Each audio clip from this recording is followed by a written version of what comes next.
Hello and welcome to today's TYL Technologies fourth quarter 2024 conference call. Your host for today's call is Lynn Moore, President and CEO of TYL Technologies. At this time, all participants are in listen-only mode. Later, we will conduct a question-and-answer session, and instructions will follow at that time. In order to address your questions and stay within the allotted time, please limit your question to one question per person. You may get back into the queue for a follow-up. And as a reminder, this conference is being recorded today, February 13, 2025. I would now like to turn the call over to Hala El-Sharbini, TYL's Senior Director of Investor Relations. Please go ahead. Thank you, Calvin, and welcome to our call. With me today is Lynn Moore, our President and Chief Executive Officer, and Brian Miller, our Chief Financial Officer. After I give the safe harbor statement, Lynn will have some initial comments on our quarter, and then Brian will review the details of our results and provide our annual guidance for 2025. Lynn will end with some additional comments, and then we'll take your questions. During this call, management may make statements that provide information other than historical information and may include projections concerning the company's future results, future prospects, revenues, expenses, and profits. Such statements are considered forward-looking statements under the safe harbor provision of the Private Securities Litigation Reform Act of 1995 and are subject to certain risks and uncertainties which could cause actual results to differ materially from those projections. We refer you to our Form 10-K and other SEC filings for more information on those risks. Also, in our earnings release, we have included non-GAAP measures that we believe facilitate understanding of our results and comparisons with peers in the software industry. A reconciliation of GAAP to non-GAAP measures is provided in our earnings release. We have also posted on the Investor Relations section of our website, under the Financials tab, a schedule with supplemental information, including information about quarterly recurring revenues and bookings. On the Events and Presentations tab, we posted an earnings summary slide deck to supplement our prepared remarks. Please note that all growth comparisons we make on the call today will relate to the corresponding period of last year unless we specify otherwise. Lynn? Thanks, Hala. Our fourth quarter results provided a solid finish to an exceptional year of growth and profitability as we executed on our key objectives across financial, operational, and strategic initiatives. We exceeded our expectations across our key financial metrics, with recurring revenue growth of nearly 15%, driven by SaaS revenue growth of 23%, our 16th consecutive quarter of SaaS revenue growth of 20% or more. SaaS adoption continued to accelerate with both new and existing clients, with 97% of our new software contract value in the cloud. Transaction revenues set a new quarterly high and grew nearly 21%. Our non-GAAP operating margin expanded to 24.4%, benefiting from the mix shift to higher SaaS revenues. In addition, free cash flow of $216 million significantly exceeded our expectations, reaching a new high for a fourth quarter. In 2023, we passed a cloud revenue inflection point where long-term recurring SaaS revenues surpassed on-premise license and maintenance revenues. At our 2023 Investor Day, we unveiled our TYL 2030 vision and multi-year strategic direction, including drivers of revenue growth and margin expansion.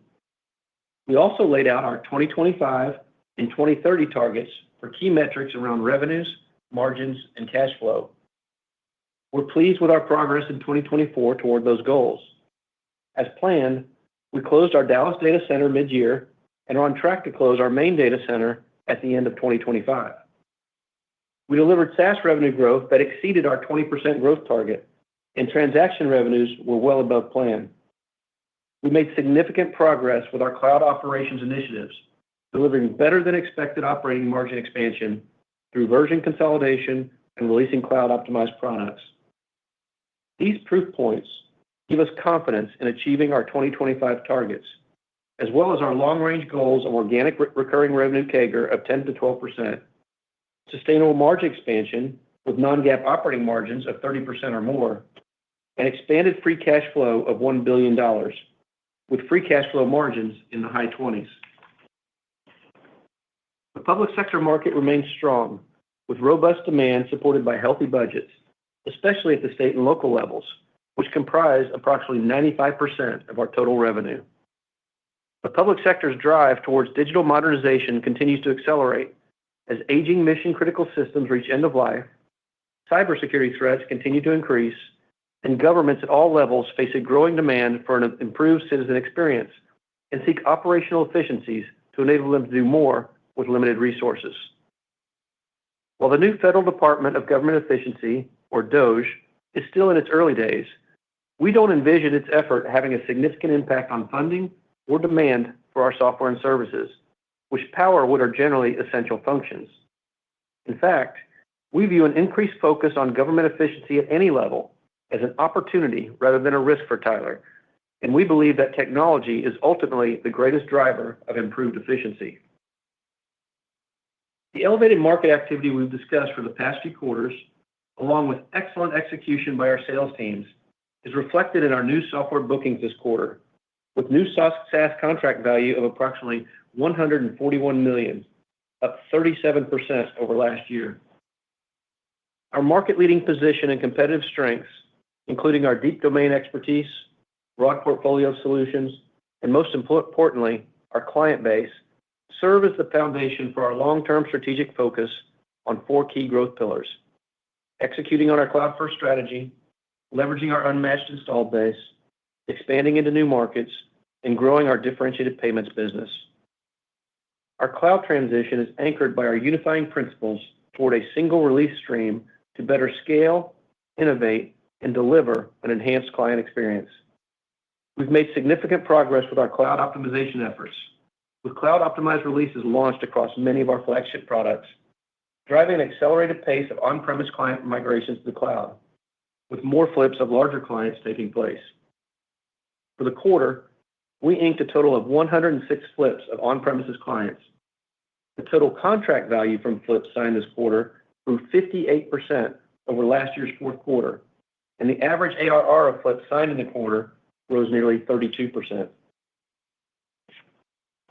As we previously discussed, we are executing multiple cloud transitions across our product solutions, each with its own nuanced roadmap and timeline. We're pleased with the current trajectory of flips from on-premises to cloud deployments and currently envision flips peaking in 2027 and 2028 as we work towards migrating more than 80% of our on-premises clients to Tyler's next-generation cloud by 2030. We continue to lead with cloud across all product solutions, and during the quarter, we saw increased momentum from clients selecting multiple integrated solutions from Tyler. Our largest SaaS deal this quarter was an $11.4 million multi-suite contract with the city of Kenosha, Wisconsin, for our enterprise ERP, enterprise permitting licensing, enterprise asset management, municipal justice, and enterprise assessment and tax solutions. The win, which adds $1.3 million in ARR, leveraged our expanding footprint and strong client references in Wisconsin, combined with our unique ability to offer multiple integrated solutions from a single platform. This is what we refer to as a total Tyler client engagement. Notable multi-product SaaS contracts included Hernando County, Florida, and the city of Warner Robins, Georgia, for our enterprise ERP, enterprise permitting licensing, and enterprise asset management solutions that added almost $1.3 million in ARR. We're also pleased to see growing adoption of our AI-driven priority-based budgeting solution, which we acquired with ResourceX in the fall of 2023. Priority-based budgeting enables informed decision-making and efficiencies by linking financial resources to strategic funding priorities and goals. There were three key wins for the solution in Q4 with large clients, including LA County, California, Kansas City, Missouri, and Johnson County, Kansas, adding a total of nearly $1.8 million in ARR. We're excited to partner with these clients as they implement their data-driven budgeting applications, leveraging our deep domain expertise and industry-leading best practices. We continue to drive higher cloud adoption for our public safety solutions, with both new competitive wins and a growing number of flips. Notable SaaS wins included the Southwest Regional Communications Center, a Texas 911 consortium in the Dallas-Fort Worth area, and Peoria, Illinois, which dispatches for 10 different agencies. each contracting for our full enterprise public safety suite. We also continue to build momentum at the state level with our public safety solutions. We signed 3 enterprise public safety deals with state agencies in the quarter, including SaaS contracts with the Iowa Department of Public Safety, which was a competitive effort leveraging our Digital Solutions Division state enterprise relationship and contract vehicle, and also the Michigan State Police. We also signed a license deal with the Nebraska State Patrol. We now count 9 state police agencies as enterprise public safety clients. In our state and federal business, we signed an 8-year contract with the state of Maine for a resident engagement portal, adding $2.2 million in ARR. This competitive win leveraged our strong state relationship as a trusted partner, offering deep public sector domain expertise and strong references from other successful implementations of our resident engagement platform. At the core of our growth strategy is leveraging our unmatched installed base through cross-sell and upsell initiatives. We added to our growing footprint in outdoor recreation, signing a multi-year SaaS arrangement with the South Carolina State Parks under our State Enterprise Master Agreement. Additionally, we signed a contract with the Colorado Department of Corrections for inventory and warehouse management solution, leveraging our Colorado State Enterprise relationship to add $612,000 in ARR. Driving transaction revenue growth through our integrated payments business is another key element of our growth strategy. Our payment strategy is centered on a high-value, unified platform that seamlessly integrates with our software solutions and proprietary back-office services, creating opportunities for higher margins. Demand for our differentiated payment solutions continues to be strong, and in the fourth quarter, we signed 244 new payment deals across Tyler software clients, representing approximately $8.1 million in projected ARR. For the year, we signed 995 new payments deals. In our state enterprise business, we secured a 2-year extension for our digital government and payment processing services with the state of Utah, representing approximately $11.5 million in ARR. Now I'd like Brian to provide more detail on the results for the quarter and our annual guidance for 2025. Thanks, Lynn. Total revenues for the quarter were $541.1 million, up 12.5%, and organically grew 12.4%. Subscriptions revenue increased 21.9% and organically rose 21.8%. Within subscriptions, SaaS revenues grew 23% to $173.4 million and grew organically 22.8%. Keep in mind that there is often a lag from the signing of a new SaaS deal or flip to the start of revenue recognition that can vary from 1 to several quarters. Because of this, as well as the timing of SaaS renewals and related price increases, SaaS revenue growth, both year-over-year and sequentially, may fluctuate from quarter to quarter. Transaction revenues grew 20.9% to $175.4 million, driven by new transaction services, higher transaction volumes from both new and existing clients, including the August go-live of the California Department of Parks and Recreation, and e-filing growth. While Q4 is historically a seasonally lighter quarter for transaction-based revenues, we are seeing slightly less seasonality than in previous years as we continue to diversify our mix of revenue, including digital titling services that are less seasonal and outdoor recreation services that have different peak periods from state to state. As Lynn noted, we had a very good quarter for bookings in Q4, with a marginal benefit from deal timing associated with the year-end deadline for allocating ARPA funds. SaaS deals comprised approximately 97% of our new software contract value, compared to 89% last year. During the quarter, we added 150 new SaaS arrangements and signed 106 SaaS flips of existing on-premises clients, with a total contract value of approximately $194 million, up 42%. In Q4 of last year, we added 156 new SaaS arrangements and had 92 flips, with a total contract value of approximately $137 million. The average ARR from new SaaS contracts increased 63% over last year. The average ARR associated with our Q4 flips increased 32% over last year as we continue to see larger clients flip to the cloud. Our total annualized recurring revenue was approximately $1.86 billion, up 14.9%. We entered 2024 expecting operating margin expansion after experiencing the margin trough from our cloud transition in 2023, and we have exceeded our expectations. Our non-GAAP operating margin in the fourth quarter was 24.4%, up 210 basis points from last year. The margin expansion reflects the impact of our cloud efficiency initiatives, along with effective operating expense management. As we discussed on previous calls, merchant and interchange fees from our payments business under the gross revenue model have a meaningful impact on our overall margins, as they are included in both revenues and cost of revenues. We incurred merchant fees of approximately $41 million in Q4 compared to $35 million last year. Because of strong earnings and effective working capital management, both cash flows from operations and free cash flow reached new highs for a fourth quarter at $224.8 million and $216 million, respectively, with free cash flow up 60.7%. Cash flow in the quarter was positively impacted by two significant items. The first was a $29 million prepayment in October of 6 years of SaaS fees related to our new enterprise justice contract with the state of Kentucky. The second was the timing of funds that we routinely collect and disperse through the Tyler disbursement platform, formerly Rapid.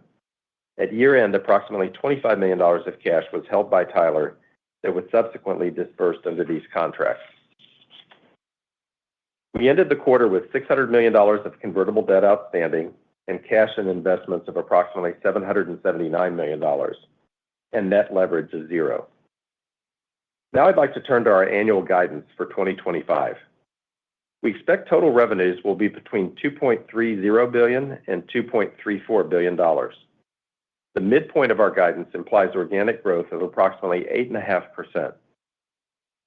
We expect GAAP diluted EPS will be between $7.31 and $7.56, and may vary significantly due to the impact of discrete tax items on the GAAP effective tax rate.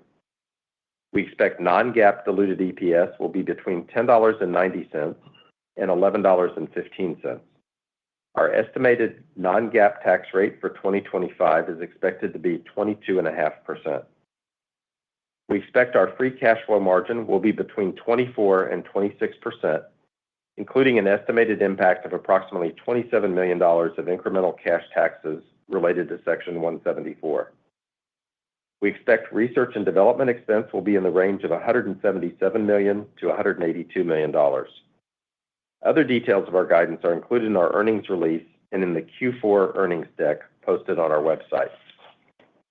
I'd like to add some additional color around our guidance. Subscription revenues in total are expected to grow between 15% and 18%, and within subscriptions, SaaS revenue is expected to grow between 21% and 24%. Transaction revenues are expected to grow between 10% and 12%, with merchant fees down 7% to 9%.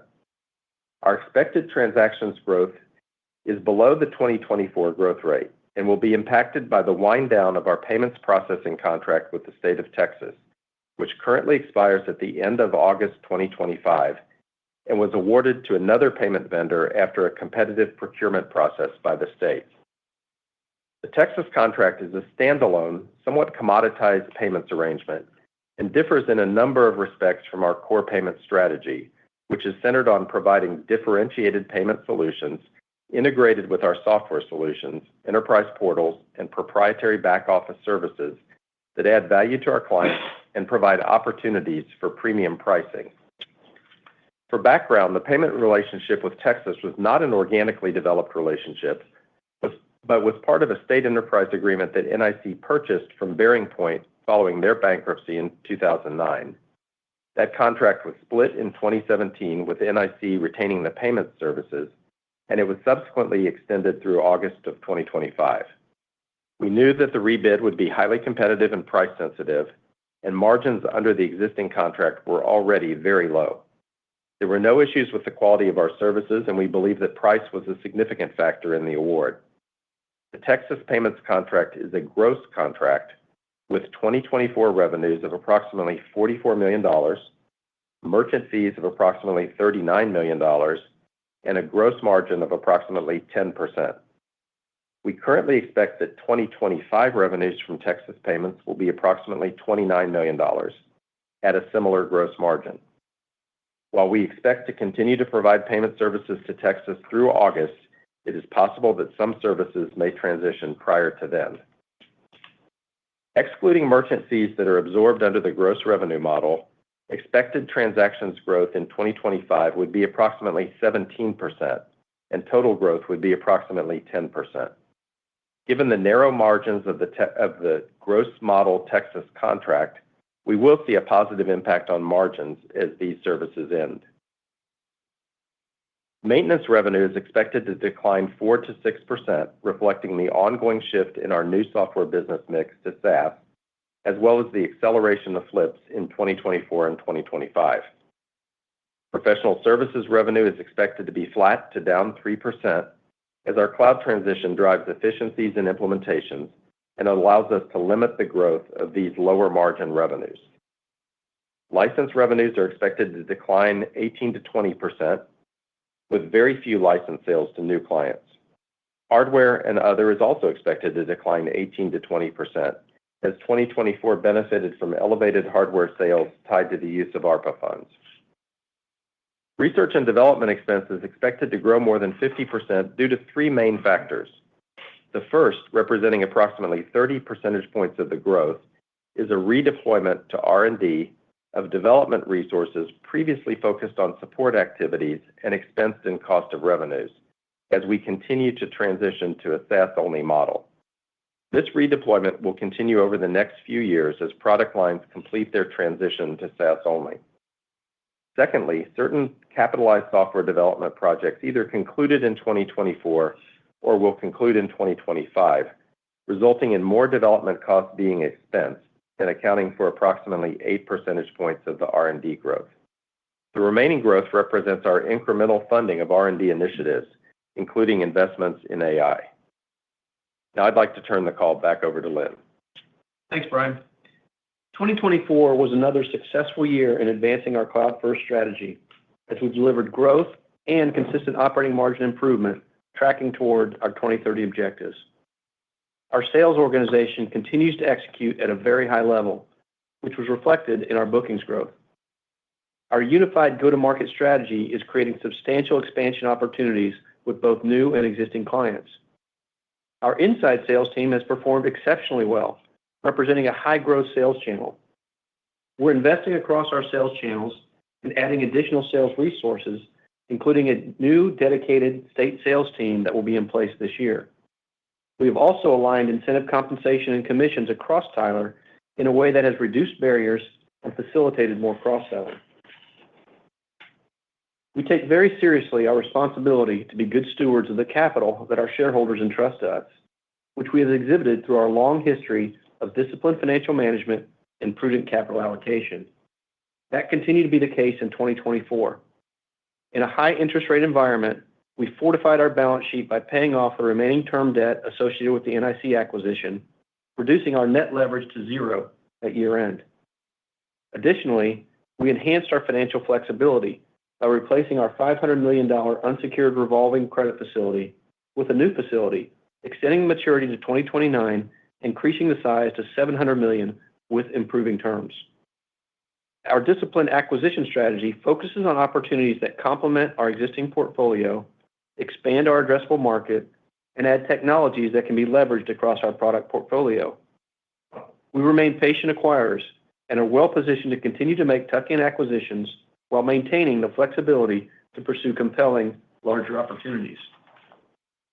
While we did not make any acquisitions in 2024, I want to highlight our recent acquisition of MyGov, which closed January 31st. MyGov is a leading provider of integrated community development and asset management solutions to small and mid-sized municipalities and currently serves approximately 150 clients, with a high concentration in Texas.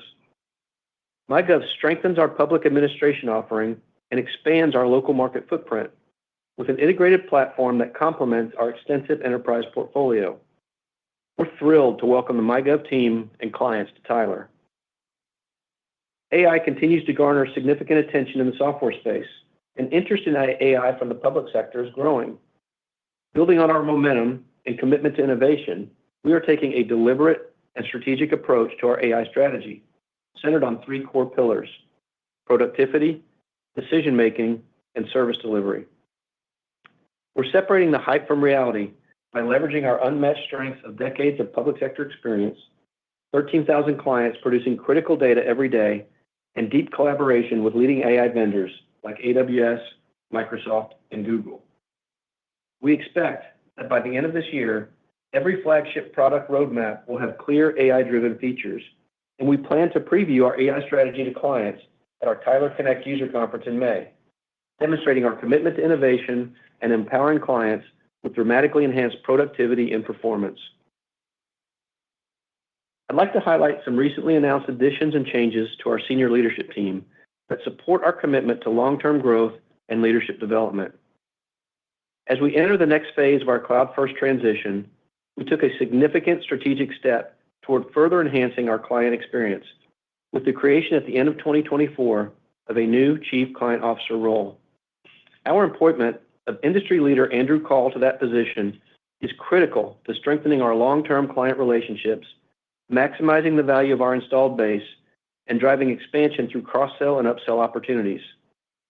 Andrew will oversee our client-centric approach across Tyler's vast public sector client base.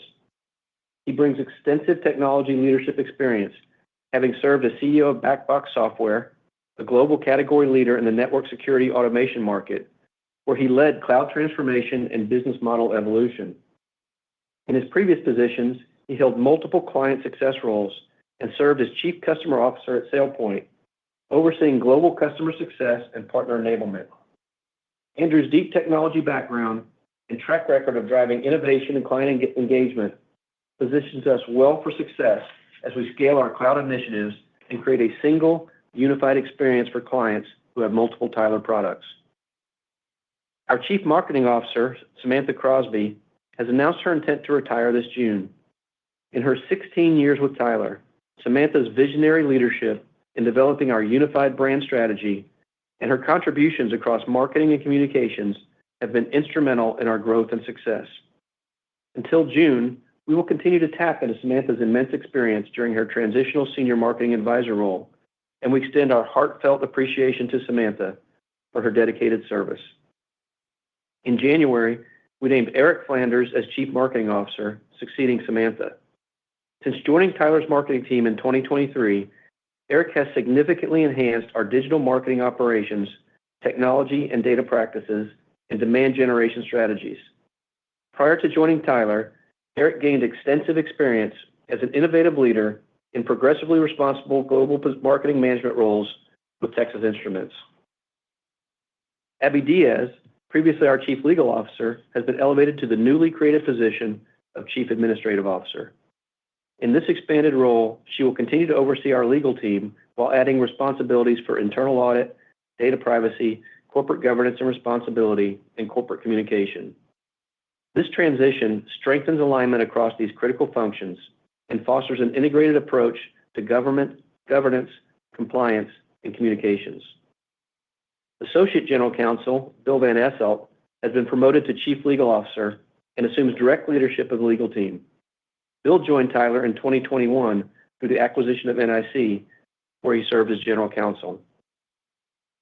Lastly, I'm pleased to highlight that Tyler has recently been recognized by multiple leading publications for our commitment to excellence, innovation, and workplace culture, including Forbes' America's Dream Employers and Best Large Employers 2025 lists. In December, we were named AWS State or Local Government Partner of the Year, and most recently, we were named to the 2025 GovTech 100 list for the 9th consecutive year. As we enter 2025, I'd like to repeat what I said to our Tyler team in our recent town hall, that I'm not just excited about Tyler's future, but I've never been more confident in our future.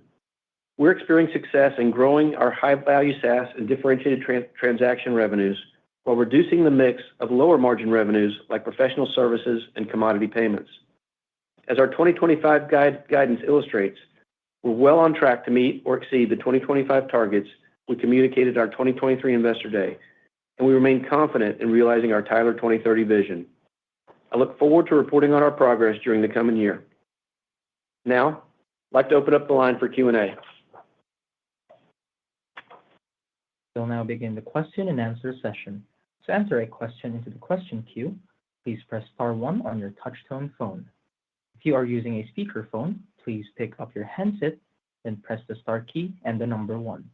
To withdraw your request, press the star key and the number one. As a reminder, please limit your question to one question so we may have more time for others.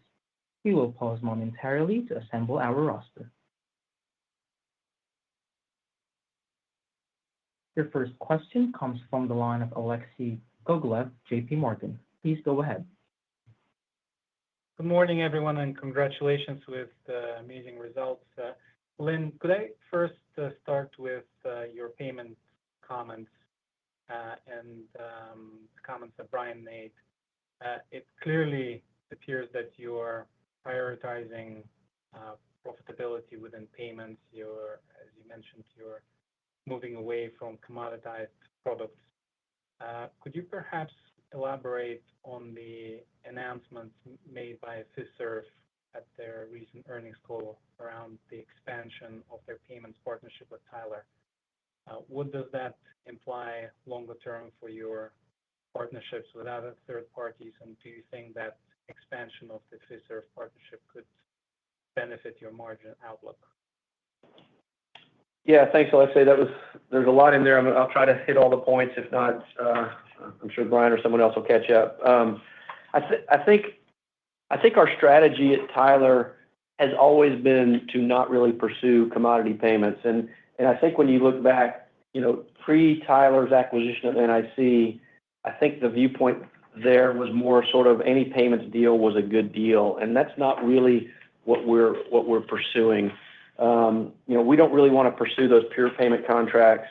It's commoditized pricing. It's low margin. It's not sticky. They come up for rebid. It's a race to the bottom. We want to be there where we have a differentiated offering that we connect to our back office systems, that we do reporting, that we can drive higher margins and drive higher revenue.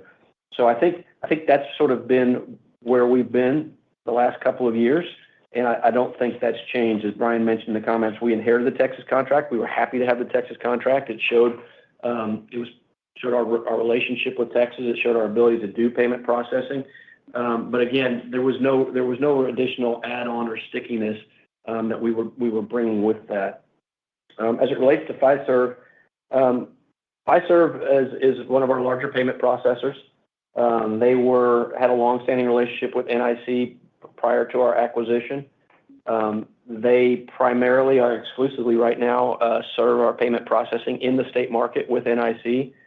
What Fiserv does is they provide a lot of technology, and I think that's really what you're seeing from that relationship. It's an opportunity for us to really tap into some of the technology that they deliver. As right now, it does not impact our other payment processing vendors. We use a handful of other ones. But it's sort of when I look at payment processing, I almost think back about how we were when we made our decision to go to the cloud and AWS and really to exit our data centers.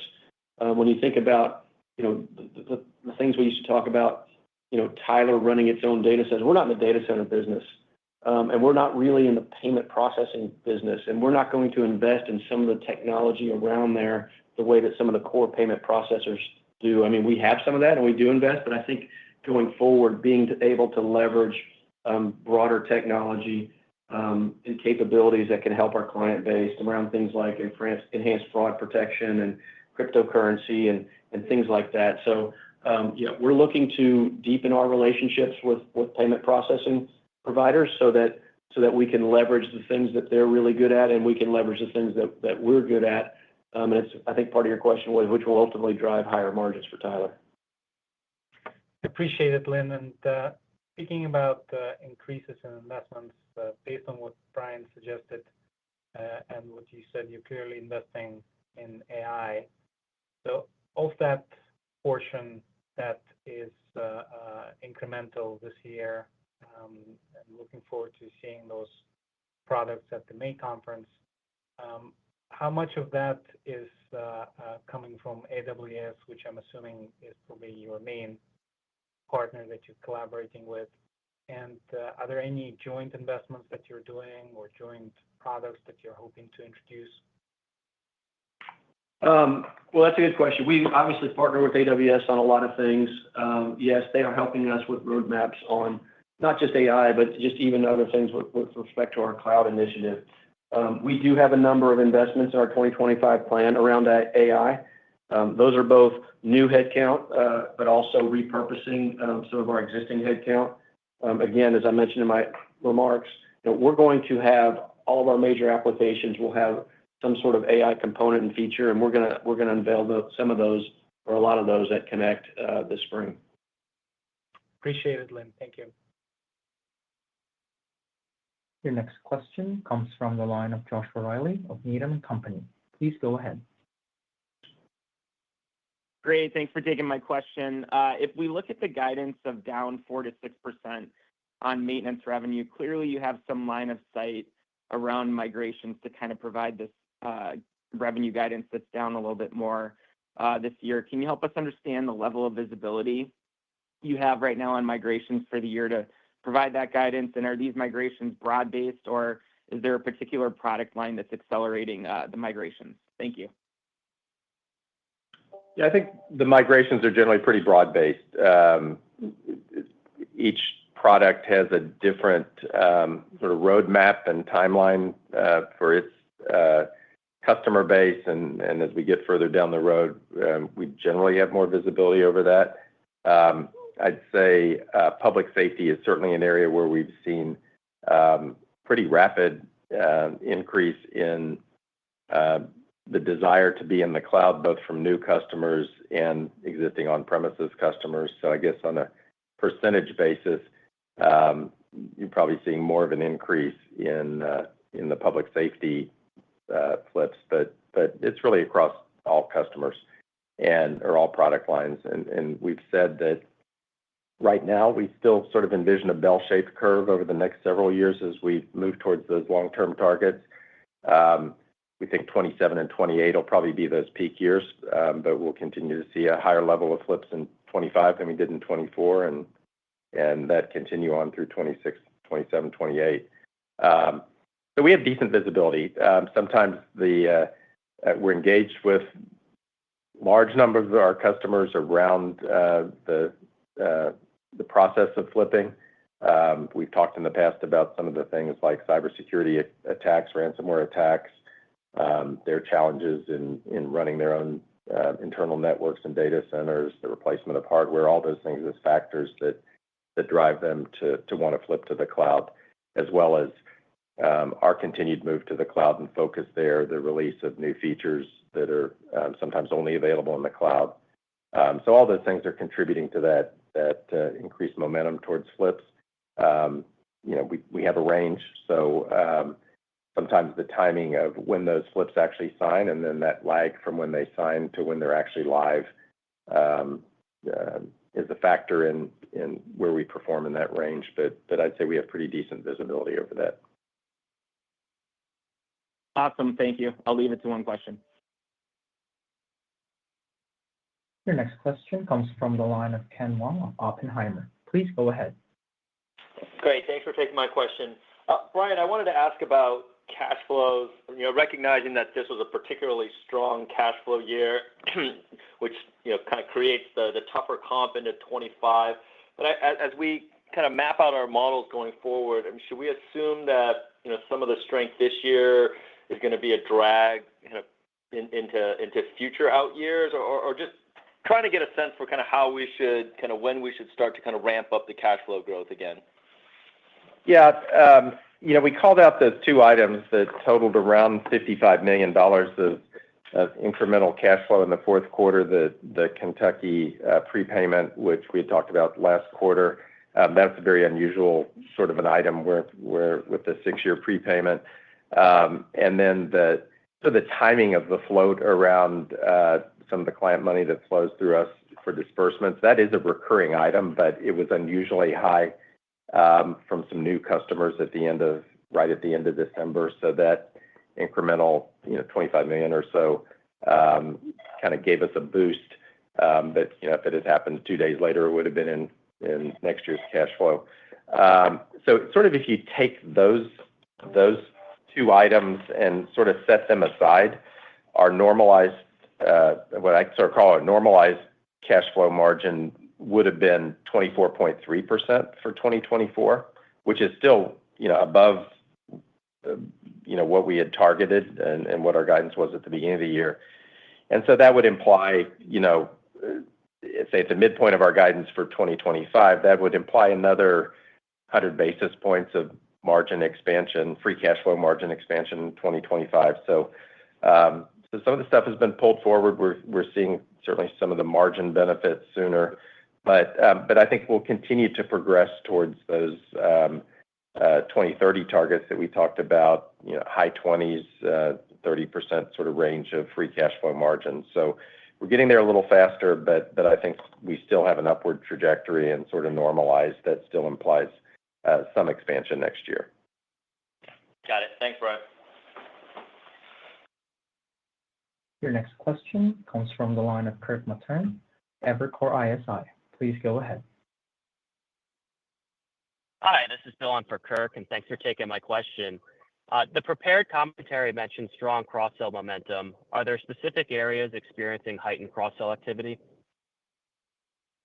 Yeah, Bill, I don't know that I would say anything specific. It's really across all of our product lines. Some of the things that we've done in the last couple of years around, I mentioned the prepared remarks around sales comp and incentives. Other things, internal One Tyler initiative we've done have really been fueling this. But look, our sales teams are just really knocking it out of the park. Last year was a really great sales year. Generally speaking, if you look across Tyler as a whole, we generally were either at or exceeded, our quotas for the year, which is really encouraging. What's exciting about me, I mentioned in my remarks about being excited for the future. Not only is it how we're performing against the metrics that we set out in Investor Day, but we're also now, able to make some more investments into Tyler that are going to keep fueling that growth without sacrificing margins. We are making some additional investments in R&D, although that's not the primary portion of the change there. But we're making some investments in our sales teams. We're making investments across our inside sales teams. I mentioned the creation of a new state sales team. We've done things and looked at territories and quotas. So there's a lot of stuff going on right now that's exciting, but it's really across the board at Tyler. Great. Thanks for taking my question. Question comes from the line of Saket Kalia, Barclays. Please go ahead. Okay, great. Hey guys, thanks for taking my question here. Lynn, maybe for you, I just wanted to flush out the question on DOGE just a little bit more. Federal is clearly a small part of Tyler's business. I mean, I think you said it's probably 5% or less, right? But I was wondering if you could speak to just roughly how much of an average state or local government budget comes from federal funding versus other sources like real estate taxes. And I know you spend a lot of time with customers. As you speak to customers, what are they saying about DOGE, if anything, as they think about investing in tools like Tyler? Yeah, it's a good question. I don't know that I have Brian, you have that number? Yeah, I've got some sort of high-level averages on where government revenues come from. And at the local level, there's very, very little federal funding. There can be some grants around specific things. And generally, on national average, at the local level, about 14% of their revenues come from state funding, which can include some trickle down from federal. But almost half of their revenues are from local taxes and another 17% from general charges like licensing and those sorts of things. So very, very little funding at the local level from federal revenues. And at the county level, there's roughly a quarter of their budgets tend to come from state funding, which again can include some trickle down from federal. But again, at the county level, mostly 40% or more from local taxes. So not a whole lot that gets down to the local level, which is the vast majority of our revenues. Yeah, and I'd say I'd just echo the comments I made in the opening remarks, which I view it, and I think Tyler views it as really an opportunity, not a risk. Yes, there's a big splash going on out there right now, but the crux of that is how do we make government more efficient? How do we make sure we're not wasting dollars? You look at, I mentioned this priority-based budgeting deals we did in Q4 with the city of LA. That's what that solution is all about. We signed a $1.2 million ARR deal with the city of LA for that offering. So to me, I'm not hearing from our clients that that's going to create a pause in spending. What I believe it's going to do is create more partnership opportunities and them looking for us to continue to help them find ways to be more efficient, which has really been our business model for since I've been at Tyler, 26 and a half years. So I don't see that as a headwind. I see it as opportunity going forward. That makes a ton of sense. Thanks, guys. The next question comes from the line of Alex Zukin of Wolfe. Please go ahead. Hey, guys. Congrats on another great quarter. Maybe, Lynn, just first for you, can you just maybe you touched on this in the prepared remarks, but maybe go a little bit deeper on just the quality of the demand environment, the pipeline going into this year? Because it seems like, again, specifically on the SaaS line, it continues to outperform your expectation. I think you're even now guiding to an acceleration for next year. So what's been driving this faster than expected or faster than you anticipated conversion story? And how does AI play into this mix of maybe, in addition to the cyber threats that have accelerated some of these migrations, actually also layering on top of that as a driver for the increased velocity of those conversions?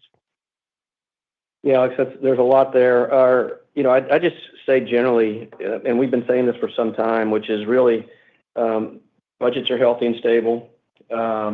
Leading indicators are all steady. Our competitiveness remains strong. I just touched on it a couple of questions ago.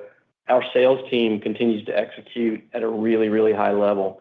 And the more that we are getting better at our story of One Tyler and cross-selling and divisions helping other divisions sell and move product, it gains its own momentum. And then you're seeing things in the acceleration of SaaS. We've talked about public safety and the acceleration there. We often talk about how our clients, they don't compete with each other. In fact, they share information with each other. And one of the things we've always been really, really good at is getting clients up and live in how we deal with our clients, whether it's a flip or a new client.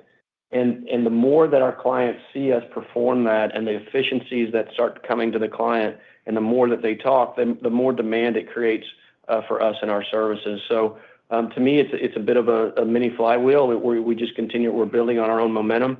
But also, look, it starts with our people. It starts with really excellent sales execution. And it's excellent execution from our implementation people, from our services, from our support, up and down the board. It's the stuff we don't spend enough time talking about it, but it's the stuff that really makes Tyler go. And I couldn't be more proud of our people for driving that kind of success. And I'd just add that at this point, I don't think AI is really a big driver of either flips or new business. I think with most things, government doesn't want to be the first adopters, but a lot of our clients are very curious and want to know more about AI. They're looking for us in many cases to help show them the way that AI can increase productivity and make them more efficient. And as Lynn said, we'll be talking about that at our user conference coming up in May, and we're making investments there. We have a story in each of our major products. But at this point, I don't think it's a significant factor in that cloud acceleration. But down the road, it'll certainly be another area that provides us with a competitive advantage. Excellent. And then, Brian, maybe on the R&D investment side, I mean, ever since I started covering the company, I think I've been waiting for that to come out of the cost of goods line and make its way onto the R&D line. Maybe dive a little deeper on the trajectory that you see as the maintenance stream continues to kind of as those conversions pick up, how should we think about that R&D line, even maybe beyond just this year, taking on a different shape over the course of the next few years? Yeah, talked about roughly there's $100 million of development expense that's in cost of sales. This year, about $35 million, we believe, we'll redeploy to the R&D line, and that's really tied to as individual products and development teams reach certain points where they're more cloud-focused and less focused on support and development around existing on-prem products. So that'll take place over the next several years. The balance of that, or a big part of the balance of that $100 million moving and being redeployed to the R&D line. I'm not sure exactly how that trajectory will play out, but we'll see that over the next few years. But probably more front-end loaded over the next, let's call it 3 to 4 years. And Michael, to be clear, while the bulk of this is cost of sales, we are adding R&D people. I mentioned it earlier. We are making some investments in AI. We are making some other competitive investments across some of our core applications. So it's not just a shift. We are also increasing our investment in R&D. Perfect. Next question comes from the line of Michael Turrin of Wells Fargo. Please go ahead. Hey, thanks, Greg. Good morning. I appreciate you taking the question. The commentary throughout the call, the 4Q results show an uptick in SaaS momentum, some of the growth metrics. The initial 25 guide for overall growth, Brian, of 8.5% doesn't at least appear to fully capture some of that momentum. So maybe just speak a bit more to the mix of what you're seeing across segments, how that impacts total growth, and is there any change to the guidance approach you're embedding for 25 here at all? Thank you. There's not really a change to the approach. One thing we point out is, and we did give a little bit more information around the ranges of growth expected for each of the major categories, and clearly the growth is more on the high value and higher margin revenues. So, SaaS revenues, that range is up 21 to 24%, which is kind of consistent with what we've seen in terms of bookings growth this year in kind of that low 20s. And so as that turns into revenues, as those deals get implemented and those customers go live, the flips take place, that kind of mirrors the kind of growth we've seen in bookings. Transactions up 10 to 12%, that does encompass the roughly $10 million decline from the wind down of the Texas agreement. So excluding that, and excluding the impact of the decline in merchant fees that goes along with that, our transactions growth would be more up in the mid to upper teens. Maintenance is going down as we expected, with the flips, and professional services is going down slightly, which is a good thing given the margins around professional services and our ability to be more efficient around implementation. So I'd say that the philosophy around our guidance is really not changed, and we give a range that encompasses what we believe are the various risks and opportunities embedded in there, and we would expect to fall within that range. And Michael, I'd add, and sorry, Alex, I think I called you Michael in the last question. I apologize for that. Just echo what Brian said. Look, our quality revenue lines are actually the ones that are going to drive our growth. Those are the ones we focused on Investor Day, SaaS and transactions. There is some noise in this year's financials from the Texas payments. That's actually going to show up a little bit like last year. If you pull out those merchant fees, we're growing at our 10% target, which is good. But again, if you look at the metrics that we shared, the things to focus on at Investor Day, they're tracking either at or above where we said they'd be 2 years ago, and that's all extremely encouraging. That's all very helpful. Thank you. Your next question comes from the line of Charles Strauzer of CJS Securities Incorporated. Please go ahead. Hi, good morning. Brian, maybe for you, can you basically shed some light on the abnormally high stock comp implied in the guidance? Yeah, I don't think the stock comp, it goes up a bit next year, mostly related to expectation, the higher level, higher stock price that we're going into the year with relative to where we were last year as the stock rose through the year. But generally, the dilution that we're going to see from new issues of stock compensation is pretty modest. There is an impact from the convert in the dilution, but stock comp should be really mostly related to just the higher stock price. Yeah, so Charlie, if you look at this year versus last year, I think our plan, we're going to probably experience somewhere around 28 to 30 cents of dilution year over year. That's a combination of, we obviously had a nice run on the stock last year, number of option exercises that will now have the full weight of the year plus the full value of the convert. If you step back and look at our compensation plans and how we do things at Tyler, you'll recall that in 2022, we stopped issuing options and went to purely share-based, mostly performance-based, and some RSUs.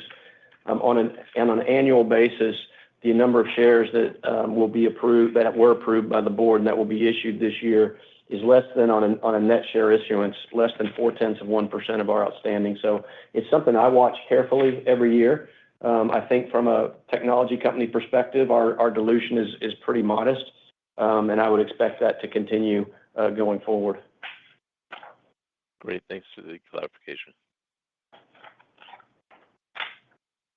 Your next question comes from the line of Clark Jeffries of Piper Sandler. Please go ahead. Hello. Thank you for taking the question. Brian, Lynn, I'm reflecting on the initial free cash flow guide you had for 2025 at the Analyst Day. That was a midpoint of 18%. And I think, sitting here less than 2 years later, we're over 700 basis points higher than that original estimate. And so I guess I wanted to ask the question, reflecting on that, what has been the most significant outperformance? And with some of these items that still seem like margin tailwinds that are pretty controllable here over the next few years, reduction of commodity payments, maybe scaling some of those R&D costs that might be accelerating in 2025, and then the data center closure, why aren't long-term margins going higher in your mind as we get to the later part of those long-term targets for 2030? Well, Clark, I think that's a fair question. And I would say that I'll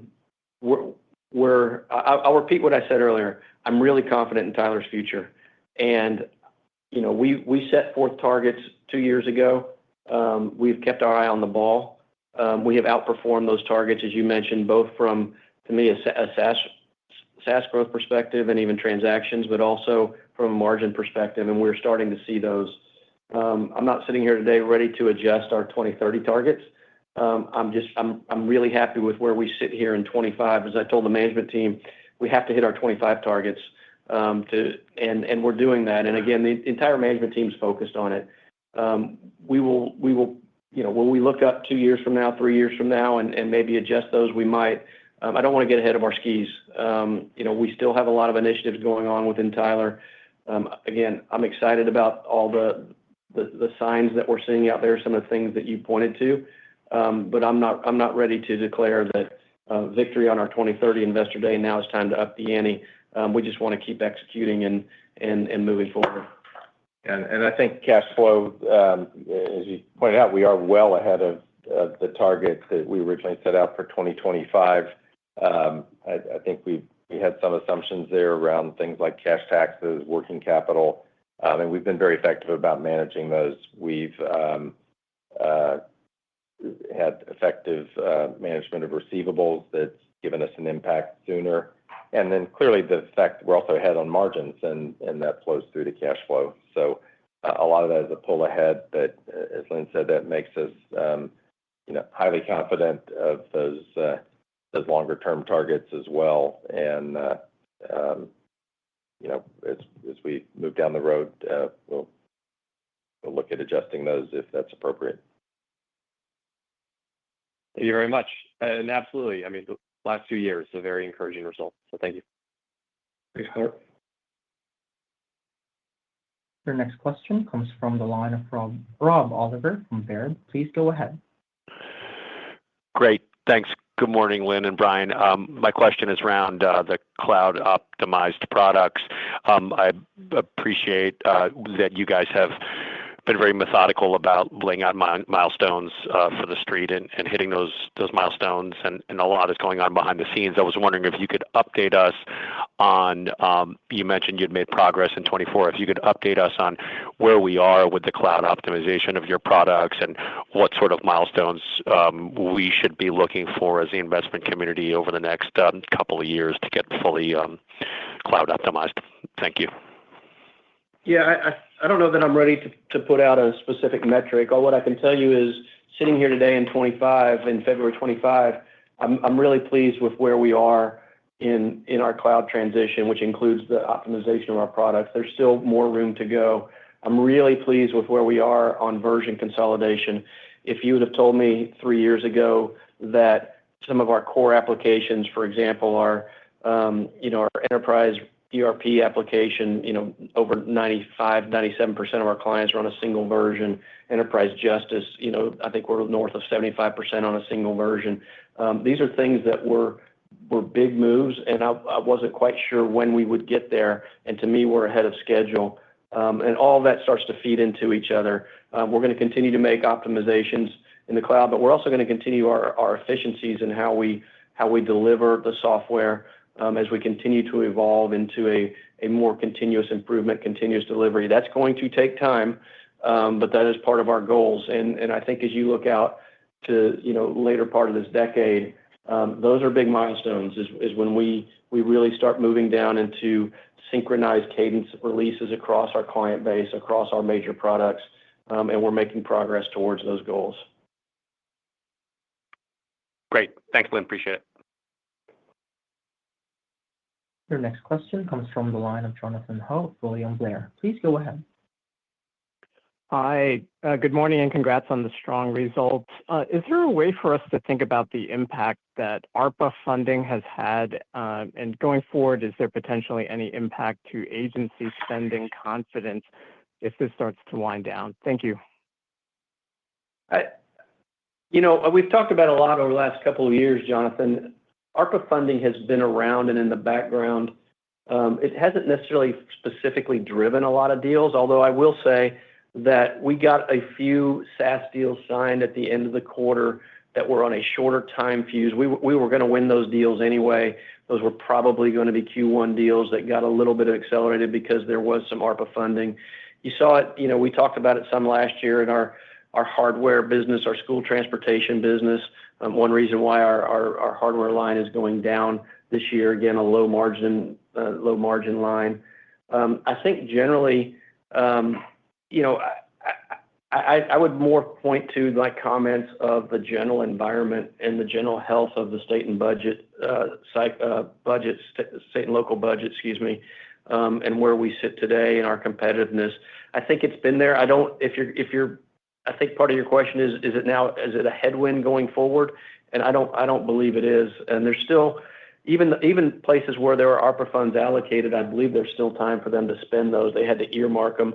But again, I've never viewed that as a material part of Tyler's performance over the last 4 to 5 years. It's there on the edges. And so therefore, I also don't view it as a headwind going forward and doesn't change my confidence in our near-term or long-term sales projections.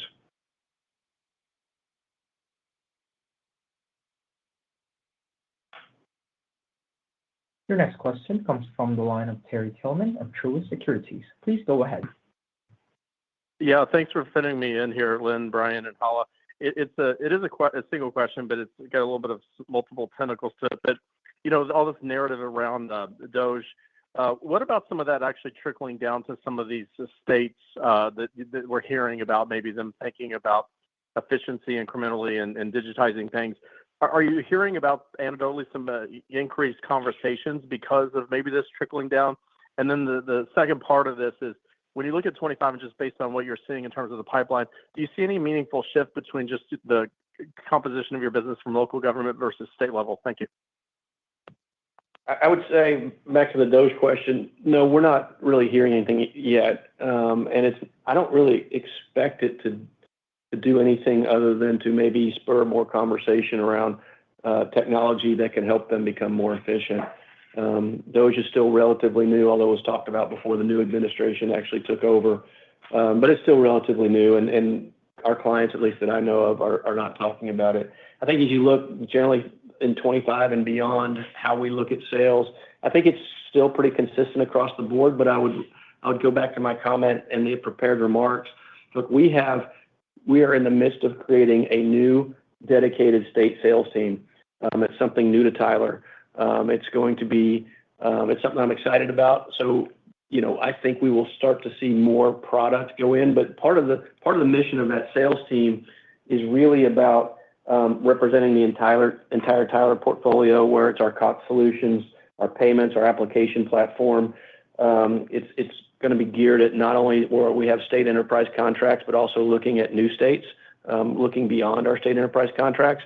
Look, it's going to take time for that to ramp up. I don't necessarily expect significant variance, but it's just another sales avenue that we're teeing up and investing in starting in 25 that will take time to see meaningful results.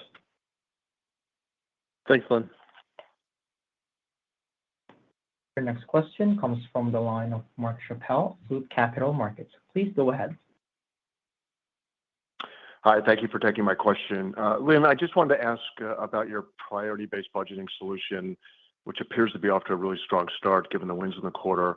I was wondering if you could just provide an example or two of some public sector use cases that you're seeing your customers adopt around ResourceX.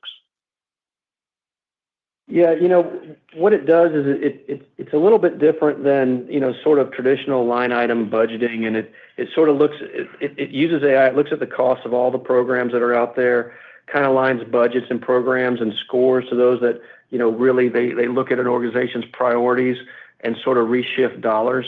It's relatively new. One of the things that we were excited about when we bought it is Chris Fabian, the founder.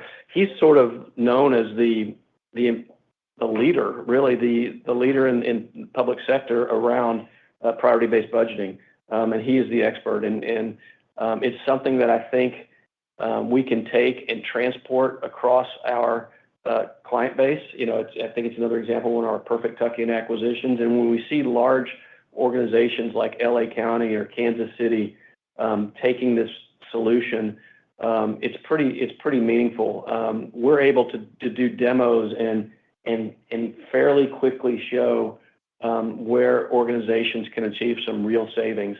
There's been a lot of talk around Doge today. I can't think of a solution that we have that would be more in line with Doge than our priority-based budgeting solution.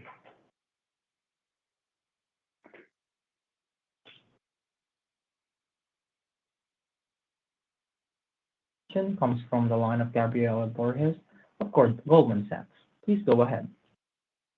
Hi, good morning. Thank you. I wanted to ask the Texas payments question in a slightly different way. Lynn and Brian, when you look at your revenue mix holistically, what percentage of business looks like the Texas payments business? Meaning it's more commodity, it's low margin, it's business that either you can focus on up-leveling or perhaps at the time you might consider walking away from. Give us a sense of what the size of that quantum of business could look like today and where that could go long term. Yeah, I think it's pretty small. Brian's looking for the numbers. Again, this was something we inherited with the NIC acquisition. It's not been a strategic focus for Tyler. When we talked earlier about our relationships with other payment providers, these are opportunities where we might be able to partner with them, where they can provide those types of services, and we can come on and do the types of things that around that that make our offering differentiated. I think we talked a couple of years ago, and it was something that was in the works when we acquired NIC. We talked about the IRS contract. That was another example of a pure payments, and we, quote, had won that contract. It got protested, and we subsequently lost it. We built that into our models, but that was a north of a $50 million a year revenue with margins comparable to Texas. While we were disappointed that we lost it, it wasn't a strategic initiative for us. It's not a place we want to grow. And I wouldn't expect that going forward. Brian, do you have? Yeah, we have two other enterprise states where we have separate payment contracts from the enterprise agreement, but they are states where we provide a lot of other portal services, other digital government services. It's just the payments contracts are separate. We have one other state, Florida, which is a payments-only contract, but it has a lot of differences from Texas. We have a lot of other value-added services that we provide there, and it's a very different kind of an arrangement than Texas. Other than that, we really don't have a lot of pure, what we kind of call commoditized payments business. Generally, it's either at the state level where it's part of an enterprise agreement where we're providing a lot of services, many of which have payments associated with them, or now with our focus on the local level, integrating it with our back office software solutions and proprietary solutions that add that value. Yeah, and I think just to amplify that, Gabrielle, as you know, a year ago, I changed all of our senior executive comp when we look at our long-term performance drivers around margin and ARR to exclude the impact of merchant fees, because we do not want to pursue these contracts, which could, quote, theoretically increase our ARR but decrease our margins. So when I look internally at how I look at the business, I have all my presentations show me with and without merchant fees, because that's really, to me, showing the health of the business. When I think about Texas and its impact this year, I just want to remind you that this is something that's winding down this year, but we will continue to see the same headwind next year on a top line basis. But excluding those merchant fees, like as we said earlier, Tyler's growing right at 10%. Our transactions are growing between 15 and 17%.